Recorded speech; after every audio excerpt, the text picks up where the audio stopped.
Here with another lockdown interview for Underground Shoes, and I'm speaking to Ian Rankin, and he's going to talk to me about what cultural items are getting him through the lockdown. But first, Ian, I want to know where are you and how is the lockdown there? Yeah. Well, I should have been. I've got a little house in a fishing village about 200 miles north of Edinburgh, and the plan was to go there to write the third draft and hopefully the last draft of my new book.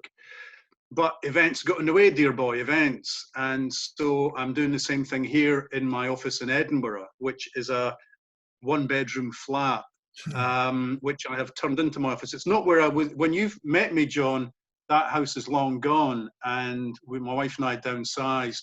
But I brought the huge big hi-fi with me. So I needed a flat of my own just for the hi-fi. So I've got one room, which is my office, and one room, which would have been the bedroom, which is now my listening room. Yeah, it's a bit like, I think everybody's been converting their tiny little box rooms into studio writing rooms. The whole world compressed into like 6x6, isn't it? Well, I always said that. I mean, I always said, for most of my writing life, we couldn't afford a big house. And so I never had much space, I mean, I've gone from box rooms to laundry rooms that I've shared with a pulley and a washing machine, to eventually having my own little room, and now I've got a bloody flat. I've got a whole flat. So you could say life is stranger than fiction. Yeah, I know. Well, but you know what? I would be social distancing anyway. I'm writing this book. I mean, it's sitting right next to me. I mean, to one side, I've got the bits of it that I've not quite got around to yet, that are needing worked on. My editors looked at it. My agents looked at it. My wife has looked at it. So what I'm doing now is just going through, taking on board all their comments, and hopefully doing what will be the final touchwood, the final draft. So do you still work off script, off paper? Paper, man. Yeah, I told you picked it up, and I thought that's really odd. I've not seen that for years. Yeah, I mean, I because when I print it off, several things happen. One is that I see mistakes that I don't see when it's on a screen, and the other thing is that I can scribble in the margins, and my wife can scribble in the margins, and that's much easier than actually doing it on a computer, I find. Yeah. Just hand her the manuscript, she writes in the margins, this is rubbish, I look at that, and if I agree, I change it. So you get more of a sense of it being a whole book because you can hold it in your hand. Yeah, you do, you definitely do, man. When it's printed out, things like I'll be repeating a word in 3 or 4 consecutive sentences, and on a screen, I just don't notice. As soon as I print it off and look at it, I go, hang on a minute, I've used that word over and over again. So I do find that it works for me. It works for me, I like paper. Do you actually read it out loud when you read it backwards in your head? No, unless if it's dialogue and if someone says to me that dialogue's a bit clunky, I'll read it out and see if it works. There is definitely a sprung rhythm. There is a rhythm. But you've got to remember, the reader isn't reading it out loud. The reader is reading it inside their head. So that's what matters most. But occasionally when the audiobook is getting done, the person who's narrating the audiobook will say that doesn't work. It reminds me of that. It's a great story of when Star Wars was being done, and they were having a read through before they started filming. And Harrison Ford said to the esteemed writer-director, he said, look, you can write that stuff, but you sure as hell can't say it. And so some stuff works on the page, but it doesn't work so well when you try and say it out loud. So apart from that, I mean, if we talk about cultural items that got you through, getting you through the lockdown, one of them's writing a book, but I just looked at your Twitter feed and you've just been out walking around a very deserted looking Edinburgh. What's that like? Yeah, I get a little bit of exercise each day, and since I can't walk to the pub, I just tend to walk around the streets. We've got a park, a huge piece of parkland next to the flat, which we could use, but it's just too busy. It's full of all the people who would normally be in a gym. So it's just full of cyclists and joggers. So to actually socially distance, I find it much better to go into the city centre, which is only a 10-minute walk. And the streets are absolutely deserted. Absolutely deserted, and it's very, it's that 28 days later thing. The kind of theme tune of 28 days later is going through my head as I'm walking through the deserted streets of Edinburgh. It's the same in Manchester. You get the main road, the dual carriageway. You can run down that. There's nothing on it. You go in a park, and I've never seen people running in the park before. Yeah, I do. And all the cops are in there trying to stop people sunbathing. You Yeah, know, it's weird. It's most strange days, man. It's like 1984. everything's 1984. upside down, Anyway, how do I spend my days? I mean, while I'm sitting working, I've got a hi-fi. I've got a very small hi-fi system in the corner, which only plays CDs. I don't do streaming. I don't do downloads. So I've got a bunch of CDs, mostly instrumental music when I'm working, a lot of Eno, a lot of Tangerine Dream, Aphex Twin, you name it, stuff like that. Mogwai, I was listening to yesterday. And then I've got the listening room. I've not got a TV in here. So I've got the listening room where I listen to a lot of vinyl. So I kind of bounce between the two. And the new Isabel Campbell, which was, I think, the last thing I bought before the lockdown, is luckily fantastic. And just today, this very day, I got sent, I've taken it through, I got sent John Brooks's new album that I'd ordered on vinyl from Claypipe Music. So I've got that to listen to when I finish my working day. And what my wife and I have started doing at night is there is a TV in our other flat. We never used to watch TV, but now we're sort of catching up on stuff we missed first time round. So I'm actually watching Last Tango in Halifax. We've just started season 3, something that passed me by. Yeah. And it's Sally Wainwright, so it's brilliantly written, you know, it's great writing and it grabs you and it just won't let you go. Well, just to go back to the music thing, do you find your music taste has changed much in lockdown at all? Do you know, you find you listen to older records because they give you a certain comfort zone, or you listen to darker records or happier records, or the same? Yeah, I'm trying to listen to happy stuff, man. I'm trying to listen to the happiest stuff I can get my hands on. It's not easy because the new book that I'm writing is called A Song for the Dark Times, A Song for the Dark Times. And it's full of quite dark songs. Hey! And so I've had to listen to some of that for research purposes. But yeah, I've got the new Oriel's album and I'm enjoying that. Anything that's got a kind of slightly lighter or boppier beat to it, I'm liking a lot. I'm finding reading hard, man. Writing is easy. I'm finding the writing goes okay, but reading books, my concentration's just gone. Does your mind go on. Does the mind go back into the situation we're in now then, or is it like reality? It's all because of now, man. It's just I would start a book and read the whole book, then move on to another book. And what I'm finding myself doing now is after a few pages, my mind drifts. I put it down, I pick up another book, I start reading that, I put it down, I pick up another book. So I've got 3 or 4 books on the go at any one time, crime fiction, a history of poetry I'm reading. I'm just about to start Polly Sanson's book, which is about 1960s Greece when Leonard Cohen and Marianne were living there. And it's grazing, but I just can't keep my mind focused for any length of time. And it's all to do with this. Every time I try and switch off, the virus arrives, you know. And you keep jumping to news feeds. I'm looking at news feeds all the time, you know, what's happening out there. What I found here is that some people just don't, either not watching the news at all because it's too much and trying to switch it off, or just watching everything.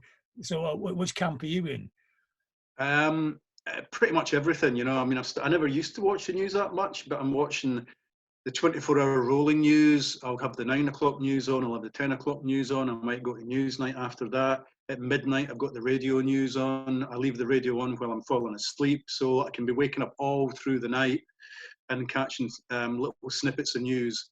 And I'm getting a bit bored of it, man. I'm getting a bit bored because it's all the virus. And they go, and another news, you go, oh, other news, great. And it's about the virus in Spain. And another news, and it's about the virus somewhere else. You go, God almighty. It's like the world is switched off. And after weeks, we've been in lockdown for quite a while, you know, up here. We, around about, it was before Mother's Day, well before Mother's Day, we were in lockdown. And our youngest son, I mean, he's in his 20s, but he's got severe special needs. And so he's in a special facility here. We haven't seen him. They've been in lockdown forever. We've not seen him in the flesh for a long time, and we're really missing him. You know, we get email updates and we get sent photographs, and we can sometimes do FaceTime, although he's not very good at screens. He's not very good at 2D stuff. So I'm really missing. And my 60th birthday is coming up the end of this month, and we were planning on doing a lot of big things, and none of that's. Yeah, I'm going to have a little virtual pub. I'll invite you along, mate. We can have a drink. Well, there's quite a few of those, isn't there? Yeah. Yeah, virtual. I'm having a virtual pub every night. I mean, have you explored the kind of virtual world? You know, you said it's the first time you've used Zoom, etc. Yeah, I've not. My wife's been doing it a lot. My wife's in a lot of book groups, and she was in a rowing club that she went to, and they still do online meetings. You know, they do their book clubs online.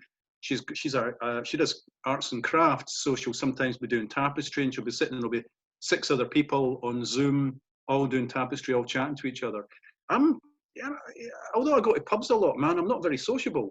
And I mean, you're the first person I've spoken to. You know, it's. I mean, I was supposed to be doing an interview this morning by phone with a Greek newspaper, and I said to them, I don't like doing stuff like that. Can you just send me the questions by email, and I'll email you back the answers? And that's because at best, I'm not a great communicator in the flesh. I communicate by writing stuff down, you know. And so that's, you know, this is weird to me. This is weird. You and me sitting chatting like this is very strange. Look, there's another human being on the planet. in my office, you know, few and far between visitors to this place. Not even my wife comes and sees me here. It's a really weird glimpse into the future. Kind of is, and I do worry about that. I do worry that this is going to get us used to isolation, and that's going to play into the hands of politicians and others who want us to mistrust the outside world, who want us to mistrust foreign cultures and foreign people, who think this was brought upon us by foreign cultures and foreign people. And there's enough petty nationalism in the world just now, and a lot of drawn up of borders and barriers without this feeding into that narrative. And this feeds into that narrative. I was thinking that even the things like going into a shop or a bar and paying with cash, people aren't going to want to handle cash because cash could be infected. So we're going to have a contactless world. Nobody's going to go in a bus or a train or a plane or a cruise ship, you know. So we're going to be spending more and more of our time using screens, doing everything virtually. And I fear that even after this virus is gone, a lot of that will linger.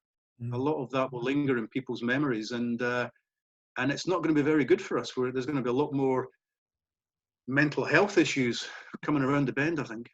It's going to be very insular. Yeah, which, you know, I mean, I've always been insular, but I've always liked the option not to be. I mean, my wife and I go to the theatre a lot. We go to eat a lot. I go to gigs a lot, and I go to the pub a lot. And I'm missing all of that. All of that. I mean, gigs that I was supposed to go to that have been cancelled, you know, theatre visits that were planned around my birthday, cancelled, going out for a big meal, cancelled. And bands, musicians are going to struggle. They are going to struggle because live music, the money they make from their live music tends to be the bulk of their income now. Yeah. Unlike the old days, which you're too young to remember, when they made most of their money from the albums and they toured at a loss, you know? But everything's gone topsy-turvy. And without live music, a lot of these bands are going to struggle. I mean, that John Brooks album that got delivered today is it's vinyl, and it's limited to 500 copies. How's he making money off that? He's not. I don't think so. He's got to have a day job and cramming the music. Working in Sainsbury's. Yeah, well, that's the boom now, isn't it? So it's affecting your writing. I know you're in the edit period, so you're probably not writing very much at the moment, but is it changing? Oh, well, I mean, it's not affecting this book, thank goodness, because this book is set summer 2019, so I don't have to take the virus on board at all. But I mean, I've got a couple of little writing commissions. One is to write a thing about the NHS for a fundraiser, a book that's going to be making money to give to the NHS. One is potentially writing a very short play to be performed virtually, to be performed online, about, you know, set at the time of the virus. And so, I mean, it's almost certainly going to be Inspector Rebus, my guy, on his own in his flat in Edinburgh, coping with it. How does he cope with it? How does he? Yeah, I mean, it's a good question. I mean, he's definitely in a high risk group. I mean, he's in his mid-60s. He's got health issues. He's got COPD, which used to be called emphysema. So that means that he's got to be very, very careful. He's got a dog, so he's probably going to have to take the dog out for the occasional walk, and he's going to have to go and get food. Apart from that, he's going to be going stir crazy. Yeah. Absolutely stir crazy. Yeah. I mean, it's interesting way playing you know, with the situation, you know, how it reflects into the characters, isn't it? I mean, is that Yeah, a yeah, challenge? yeah. And I mean, you know, look at a year from now, there's going to be a slew of coronavirus novels, films, plays, music, you name it. If we've got over the hump, I mean, if it's gone, you know, we're not onto the next one, because who knows? I mean, this shows us how, it shows us several things. One, it shows us how connected we are, and that's been good. I mean, it has kind of brought a community spirit back to certain places that maybe were lacking it. You know, you saw that lovely film from Italy of people on their balconies singing to each other and playing music to each other. You know, neighbours who maybe never spoke to each other in the past are speaking to each other. But so that's the good thing about it. But the bad thing about it is that, yeah, there is that distancing that we might get used to. Hopefully, you know, it's going to lead to, I mean, creative people have always dealt with the stuff around them, haven't they? I mean, that's how they get their inspiration, is dealing with it. And there will be a lot of people who will deal with this virus in very creative ways. There'll be song cycles and albums and possibly operas and films and poems and novels and all sorts that will all reflect back on it and tell us what it all meant. But I just hope there's no more of these coming along the line. And I fear that, you know, once one comes along, you never know. And we see how quickly it can spread around the planet. Crazy, isn't it? I'm thinking of moving to New Zealand, man. New Zealand's only had one fatality. She did a great job. It's a Yeah. question of political leaders as well. The populist leaders are doing very badly, and the more liberal, pro-people leaders seem to be doing very well, don't they? Yeah. I mean, people like Orban are managing to gather together more power than they could ever have imagined. I mean, this is one of the problems, is that the things you want your government to do to keep you safe are also things governments can use to keep you docile, and stop you from participating in anti-government events and such like, in gatherings. So yeah, it's a double. I mean, it really is a double-edged sword, man. It could lead to a lovely flowering of creativity and people being nice to each other and much more communal. You know, we've now got a conservative leader saying there is such a thing as society, which is a 180-degree turnaround from a few years ago. But on the other hand, it could lead to people, just as I've said, being mistrustful and distant and fearing the alien, I guess. I think it's like it was before the virus. There was two different narratives, and now they're just going to keep going. There'll be Trump mentality on one side, and people trying to think of how to make the world better on the other side, and the fight will continue, I guess, won't it? Yeah. I mean, it's been weird, isn't it? Because when Boris Johnson got in, we thought he's very similar in some ways to Trump. You know, he's a kind of TV personality. You could almost not make him up. Like Trump, I couldn't invent Trump. You know, I've got an imagination. There's no way I could invent Trump and make you believe in him. I don't think. And yet there he is. So we've got that, but he is suddenly bringing in these policies which actually look quite socialist. And I think one of the things we might end up with in the long term, I don't think it will happen overnight, but we might end up with universal income. I mean, that is being mooted even by right wingers now and by the Financial Times. Financial Times, and we've got to look at universal basic income, because we're as close to it at the moment as we've ever been. And if we had something else, some other catastrophe in the future, at least we wouldn't be scrabbling around thinking how to support people, because they would be getting this universal basic income. So something that looked like a very lefty, liberal, uneconomic strategy just a few months ago is now looking like it might be feasible and very close to what we've got at the moment. The backdoor socialism. Yeah, I know. It's amazing. And you've said about New Zealand. I mean, the women leaders of a lot of these countries have been the ones that are doing the best job. I think in Scotland, Nicola Sturgeon's been very steady, been very calming. She's saying all the right things. There's been a few hiccups along the way, a few mistakes made. But in general, she's a reassuring presence on screen. She can project her message, and people are so far towing the line. I do, again, worry that if this is going to go on month after month after month after month, more people are going to go, nah, I've not got it, I'm not going to get it. Or it's a hoax, or it doesn't affect me. and they're just going to get a little bit selfish and a little bit stir crazy, and they're going to start going out and having family gatherings and parties and all sorts again.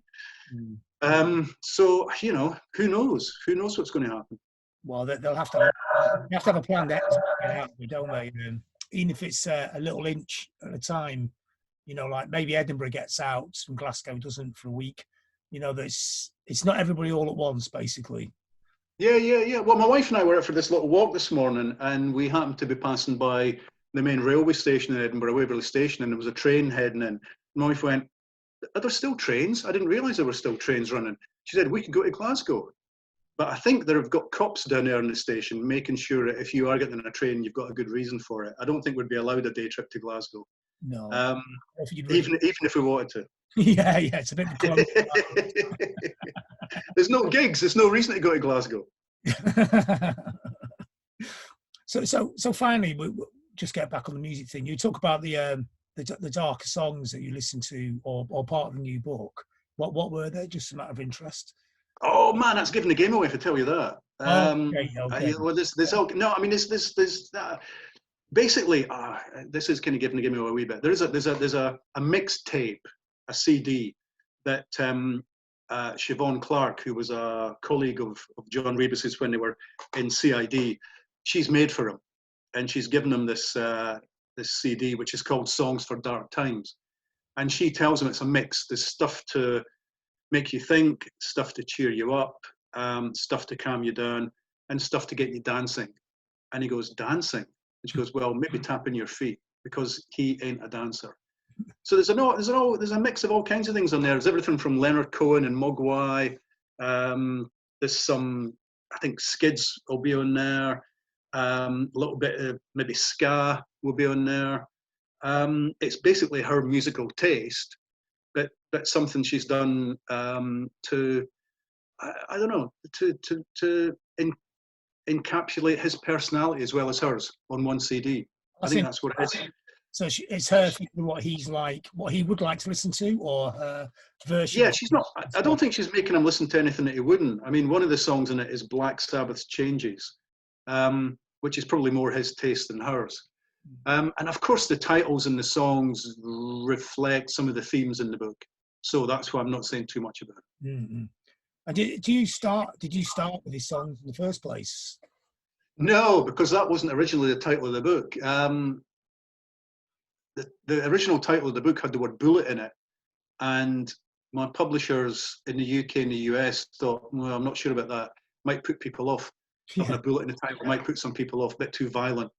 And a song for the dark times is a line that I've had for a while, because it's Brecht, Bertolt Brecht. It's a line. It's something to do with you know, when the dark times come, will there be songs? Yes, there will be songs about the dark times.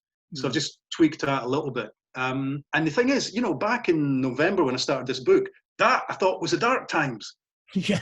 You know, Brexit and Trump. I thought, this is the dark times. And then it got darker, man. It got darker. Yeah, I was thinking that the other day, you know, that everyone's always had this very dystopian idea of life, even though even a year ago we were living probably the best times ever in a sense. But everyone had this. Yeah. Did we know this is all going to go wrong at some point like this? Someone was saying that. They were saying, oh, to cheer us all up, they should show the Olympic opening ceremony on television again. But that would just depress us, wouldn't it? That was only a few years ago. And we thought, oh, yeah, Britain is pretty good. We'd forgotten how good Britain can be. Yeah. You know? Yeah. Daniel Craig as James Bond walking through Buckingham Palace with the Queen, and the Queen parachuting into the stadium. It was just so great. It was quite brilliant because it was so surreal, but also a true reflection of all the great stuff. And you had the NHS being flagged up as a great British institution. You had J.K. Rowling there saying little stuff from Harry Potter, and you've had all these amazing British things. And look where we are now. Jeez, oh man. All those great British things, the great British creativity, like we talk about at the beginning of this conversation, maybe they're going on in all these little box rooms, like we were saying, aren't they? Maybe this is a boom of creativity in a really odd time, isn't it? Well, you know what? I mean, there's a lot of people out there, if they've maybe got time now to do the creative things they never could do before. A lot of parents are having to homeschool their kids, and that is introducing them to a creative world that they thought they had put aside. They're drawing pictures, they're making stuff. they're playing games, they're solving puzzles. They're having all kinds of creative play, and creative play is where adult creativity starts. I'm doing the same things I did when I was a kid. I'm making up characters and I'm giving them adventures so that I can join in the adventures with them. So yeah, hopefully all these parents and people stuck at home are all creating things that are not crime novels set in Edinburgh. Because I've got too much competition as it is, man. I don't want any more competition. Are you finding it? When last time we talked, you talked about having a writer's block and how difficult it is to write. And I know you're in the edit stage, but you say you've got a play to write as well. Are you actually finding this true as well? Because you have a bit more time, it can work two ways. It can actually make you sort of procrastinate more, or it can actually make you concentrate your mind. Which one are you? I don't know. I mean, editing the book's been fine. I'm lucky that I haven't had to write anything from scratch so far. But once I've got the edits out of the way on this book, I've then got to start writing other things, and that's when I'll find out if this lockdown is actually going to affect me. Hopefully not. Hopefully not. And maybe I'll be one of these many people who will produce a coronavirus novel for next year. Just so that I've got something to do and so I can get out from under the feet of my wife. Hopefully the coronavirus novel will seem incredibly dated when it comes out next summer. Yeah, no, that's true actually. Yeah, you know, if you're lucky, I've not got any recording equipment here, or I could be doing the great coronavirus prog rock album. I think there's a lot of those going on everywhere as well. Yeah. It's right for Muse, isn't it? Muse should be doing a coronavirus novel. Yeah, I'm sure they're sat there, their small room in the back of the mansion and putting that together. Although it's possibly more the territory of Godspeed You Black Emperor. Oh. I would listen to a Godspeed coronavirus album. Yes, I mean, surely this is what they were always waiting for. Their music was already soundtracking this for years, wasn't it? Well, now that Throb and Gristle are no more, yeah, come on, get to it, guys. So just one last question. I know you're a big Joy Division fan. Have you played Isolation at least once since this started? Yeah, it's in my head all day. It's in my head all day, every day. I wake up, first thing I hear on the radio news, Isolation. Isolation. Yep. All right. Got it, guys. No, you know what? We didn't know, did we? We Joy Division fans of old, that almost every song they did was just preparing us for this moment. Yeah. Atrocity Exhibition, Colony, you name it. They're all there. And yeah, I mean, the second album in particular seems to me to speak of these times. A dystopian vision that came true. Yeah, it really is, man. It really is. And I've not played, you know what? I maybe should go and play them, because I've not played any Joy Division since this all started, because I thought that's not going to cheer me up. It's like I've not played Disintegration, one of my favourite albums by The Cure, since this started. I thought that's not going to cheer me up. Maybe I should, man. Maybe this is the time. I'll put my black coat back on and mope around the house. I always found Joy Division quite uplifting in a weird way, you know. It's really? Yeah, they work on two different levels. The music's obviously is very very introverted and melancholic, but it's also the core of them is a great uplifting rock and roll band as well, because despite how dark the music gets, half the band are still playing like they're in the Stooges, aren't they? Yeah, that's true. That's true. And I mean, when they were Warsaw, before they became Joy Division, they were pretty rocky. Yeah. There was one lovely line, I think it was in that book that Deborah Curtis wrote about her time with Ian Curtis, and she said something like, you know, they were always up for a good laugh in the pub after the gigs or the sessions. I went, really? That wasn't my image of them at all. And they've got a song, I Walked in Line. And she said they all used to walk up to the bar going, I wanted lime in my lager and lime, you know. And I just gave, it was a whole different image of a band, you know, because all the iconography about them was very brooding and mysterious on the album sleeves and everything else, the posters and everything. It was that particular kind of image they were putting across, and then you find that is all image. It's all image, and behind the image is just sort of four pretty ordinary blokes who want to go to the pub and have lager and lime. I mean, well, a lot of imagery wasn't them. It was Peter Saville, wasn't it? It was, yeah. That was a great thing about them. They were a 10-piece band in a way, weren't they? It was somebody else's vision of them became the vision of what they were. I think Ian Curtis was probably the one in the middle who kind of understood all the different little lines, wasn't he? Yeah, but all the music I was into at that time had that sense of kind of industrial decay and the fact that the world was crumbling around us. I mean, factory records, and then you had Throb and Gristle, music from the Death Factory, Mm. and it was all very kind of urban decay. And although that reflected what was happening in society at the time in the UK, it gave you a kind of a more general sense of foreboding. Mm. You know, and it played. I was 17, 18, man. It just played right into that thing. I had my Sartre in my pocket, or my Camus, and I had my existentialism, my long black greatcoat, and my Ian Curtis. Mm. I mean, we were a very dark generation, the post-punk generation, but it's embracing the darkness, wasn't it? I mean, that was the uplifting thing of it, wasn't it? It was, here's the darkness, we'll embrace it, and that's what I always liked about Joy Division. They weren't scared of the darkness, were they? It was. No, and I mean, so the best music of that time. I mean, even the kind of slightly kitschier stuff like Bauhaus. I mean, they weren't kitsch, but something like Bela Lugosi's Dead definitely is. The Cure, who were getting darker and darker all the time at that stage, getting more bleak.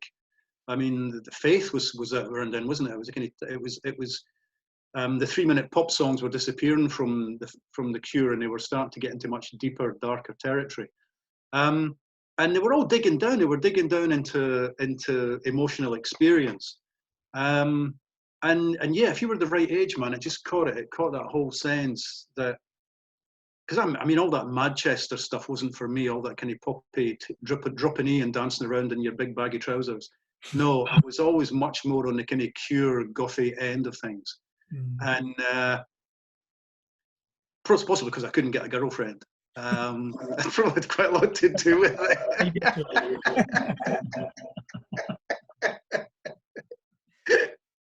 There was that idea the world was going to end because it was going to be a nuclear war. So yeah, that was playing on the background all the time, wasn't it?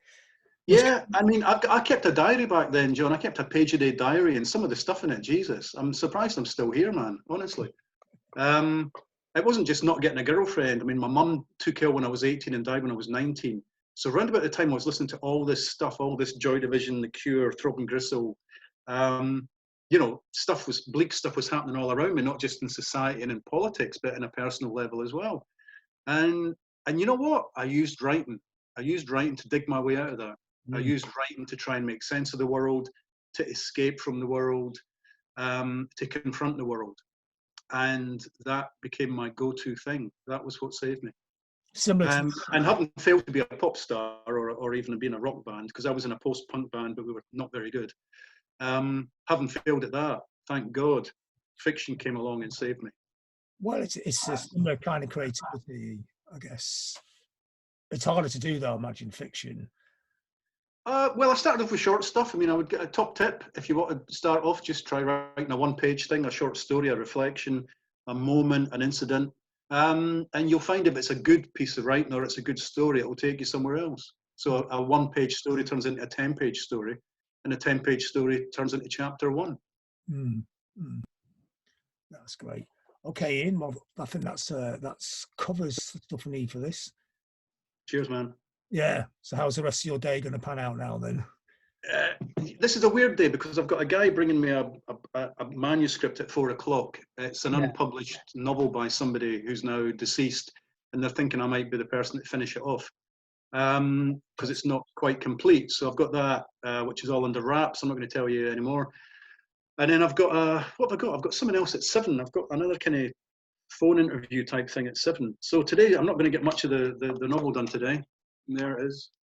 Well, I can read it. But it's waiting for me. It's waiting for me. I've got until the end of the month. I want to have it finished by the 20th of April. And on the 20th of April, I am 60. I'm no longer a young man full of vim and vigor. It's just at 60, I can get my bus pass. And if there were any buses, I could travel around Scotland for free. Maybe wait till you're 61. All right, Ian. Well, thanks for your time anyway. Cheers, John. Nice talking to you as always, man. Yeah, and I'll hear from you on Twitter. Yeah. Stay safe. Yeah. Okay. Thank you. Bye.